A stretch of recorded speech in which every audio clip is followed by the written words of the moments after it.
प्यार चंदन और पूनम ने किया, लेकिन इसकी सजा सुनील और उसके परिवार को मिली। उत्तर प्रदेश के रायबरेली का रहने वाला सुनील, जिसने परिवार में पैसों की तंगी झेली, मजदूरी की, फेरी लगाया और इससे निकलने के लिए दिन रात पढ़ाई की। सुनील की मेहनत रंग भी लाई और उसका चयन यूपी की 2 सरकारी परीक्षाओं में हुआ। पहले 2018 में पुलिस कांस्टेबल के पद पर, तो दूसरा 2020 में यूपी की टीचर भर्ती परीक्षा में। सुनील का एक सुंदर परिवार भी था, जिसमें दृष्टि और लाडो नाम की 2 बेटियां भी थी। अमेठी में 3 अक्टूबर की वो एक रात और बस 7 मिनट में हंसता खेलता परिवार चंदन के बदले का शिकार हो गया।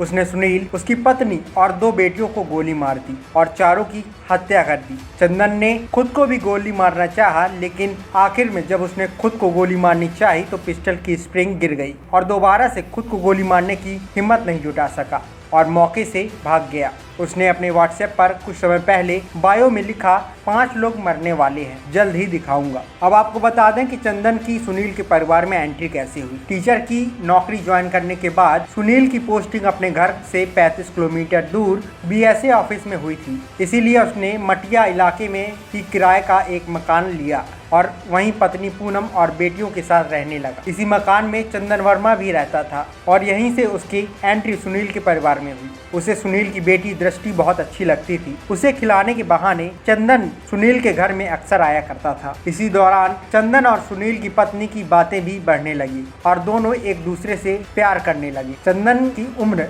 उस समय मात्र 26 साल की थी। पूनम के प्यार में पागल चंदन किसी भी तरह से उसे पा लेना चाहता था। उसे खुश रखने के लिए चंदन अपनी कमाई के सारे रुपए पूनम पर खुशी खुशी खर्च कर देता था। चंदन मैकेनिकल इंजीनियर के तौर पर अस्पतालों की मशीन की टेक्निकल गड़बड़ी को दूर करता था। ऐसे में वो अच्छे खासे रुपए कमा लेता था। अब चंदन पूनम से चोरी छिपे नहीं मिलना चाहता था, उसे शादी कर साथ रखना चाहता था। इसके लिए उसने पूनम से कई बार बोला कि वो सुनील को छोड़ दे और चंदन से शादी कर ले। पूनम इसके लिए राजी नहीं हुई। एक दिन चंदन और पूनम की व्हाट्सएप चैट को सुनील ने देख लिया। उसने दोनों से बातें की और दूर रहने की हिदायत दी। सुनील के समझाने के बावजूद भी चंदन उसके घर में पूनम से मिलने के लिए पहुंचता रहता था। सुनील को लगा कि चंदन ऐसे में पूनम का पीछा नहीं छोड़ेगा, तो उसने 2021 में अमेठी से अपना ट्रांसफर करा लिया। चंदन ने अब दिखावे के तौर पर पूनम से दूर रहना शुरू कर दिया। सुनील को लगा कि अब सब कुछ ठीक है, लेकिन सुनील ने यहाँ से भी अपने किराए के मकान को बदल लिया और अब वो भवानी चौराहे के पास रहने लगा। सुनील ने अमेठी में 2 बिस्वा जमीन खरीदी,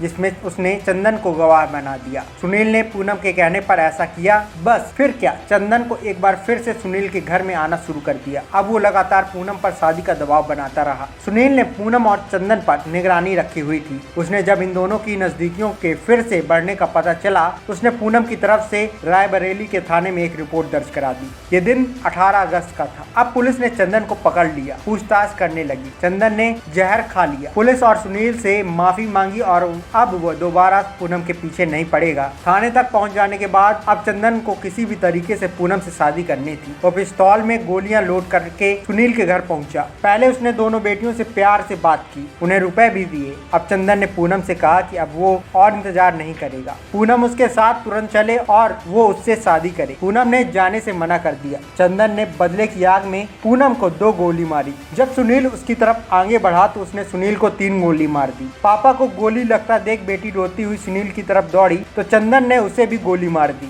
बची एक और बेटी की भी चंदन ने हत्या कर दी। अब चंदन ने खुद को गोली मारनी चाहिए, लेकिन वो खुद को गोली नहीं मार सका और मौके से फरार हो गया। पुलिस की पूछताछ में चंदन के एक दोस्त के जरिए चंदन और पूनम के बीच के रिश्ते के बारे में जानकारी हुई। अब पुलिस ने चंदन को गिरफ्तार कर लिया और उसने उस रात की गई सारी घटनाओं के बारे में कबूल किया। सुनील और उसके परिवार के साथ हुई इस घटना के बाद मामले की गंभीरता समझते हुए उनके माता पिता से मुलाकात की। सीएम योगी आदित्यनाथ ने सुनील के घर में एक शख्स को सरकारी नौकरी, 5 बीघा जमीन और एक घर देने का ऐलान किया है।